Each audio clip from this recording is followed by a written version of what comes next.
Have you noticed how the fear of being left behind surfaces the moment you choose alignment over urgency? Stay tuned for a grounded conversation about pace, belonging, and staying true to your season.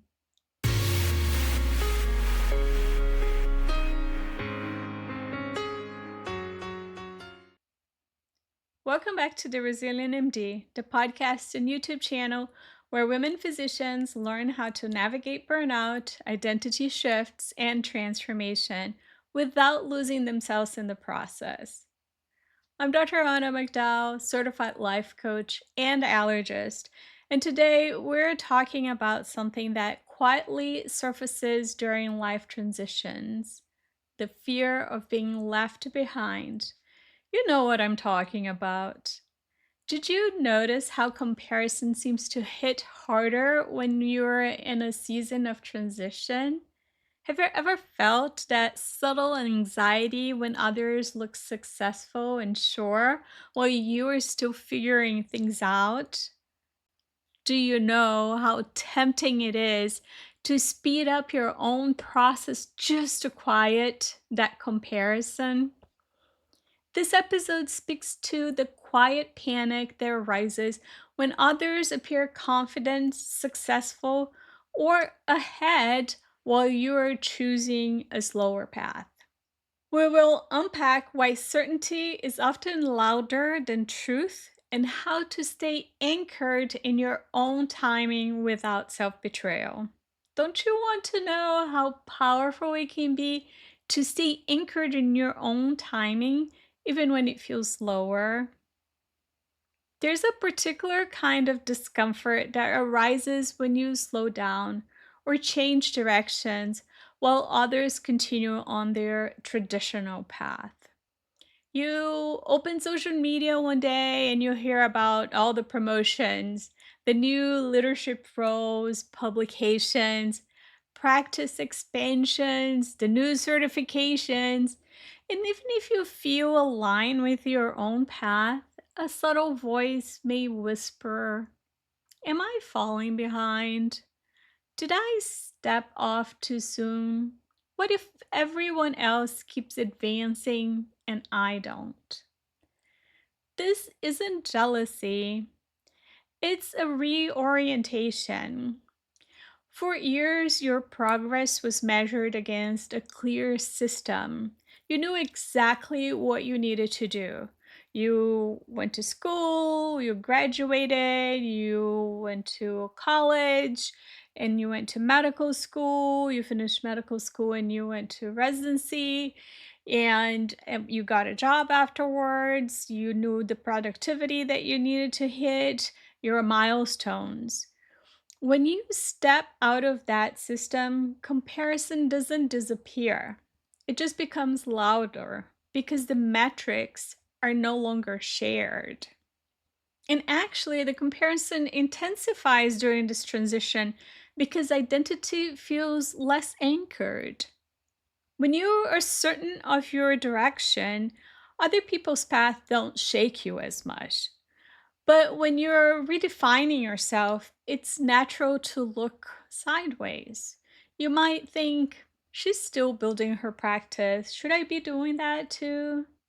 They've been publishing and speaking at conferences. Am I wasting my training? Everyone else seems so clear. Why am I still figuring it out?" But comparison during transition is often a sign that you are recalibrating, not regressing. You're not measuring worth. You're trying to understand your own coordinates. And recalibration takes time.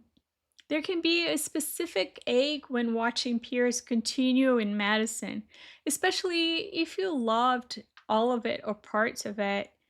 You might feel pride for them, and you are going to. I mean, we all do. You might feel admiration. I'm sure you'll do that too. But you also might feel distance. Their days are structured in a way yours no longer are. Their conversations revolve around cases, schedules, call, their professional identity remains intact. And in a way, yours is expanding. It's important to remember their continuation does not invalidate your transition. Their speed does not define your pace. You are not behind because you chose differently. You are on a different trajectory. Before we move on, I want to pause for a moment. I'm curious, have you been feeling exhausted, discouraged, or frustrated and not quite sure why? Are you quietly wondering if this is just how life in medicine has to be? Well, I see you. You don't have to give up on yourself or your dreams. And the good news is that you don't have to figure it all out alone. I built a 6-week one-on-one coaching program designed to help women physicians gently remove the barriers keeping them stuck and rediscover clarity, balance, and purpose. It is called the Resilient MD, just like the podcast and YouTube channel. If you are ready, you can begin today. Schedule your free clarity call. The link is in the show's notes. One of the most exhausting things women physicians do during transition is over-explain. We justify our pace, we rationalize our choices, we defend our rest. But growth does not require public approval.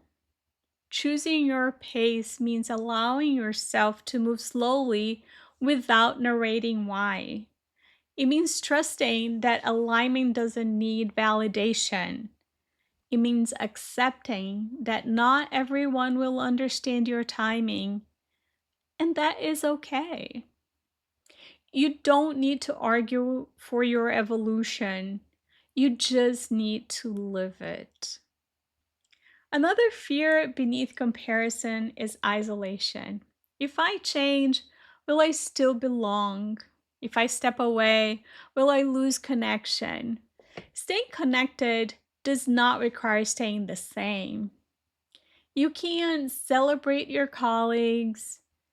You can remain in the conversation.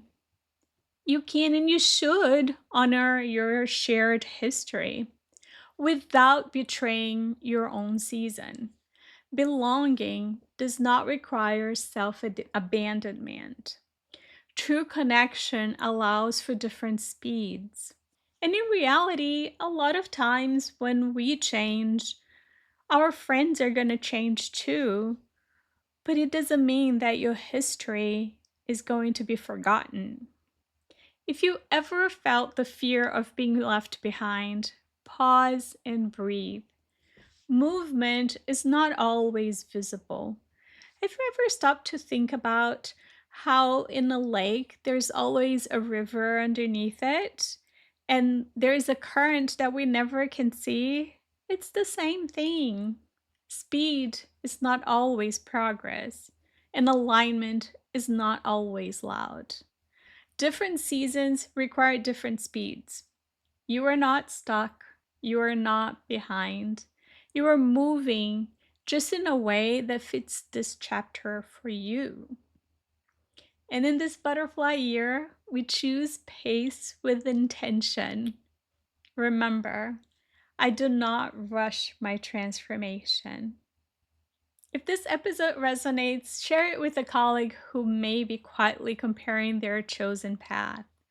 On next week's episode, we will discuss how you can create space for intuition and what happens then. It will be a lot of fun. You better subscribe if you haven't yet. Before you go, here's something just for you. Want to reclaim up to 10 hours a week without the overwhelm? Grab the free guide that complements the time management series. It's designed to help you simplify, streamline, and thrive.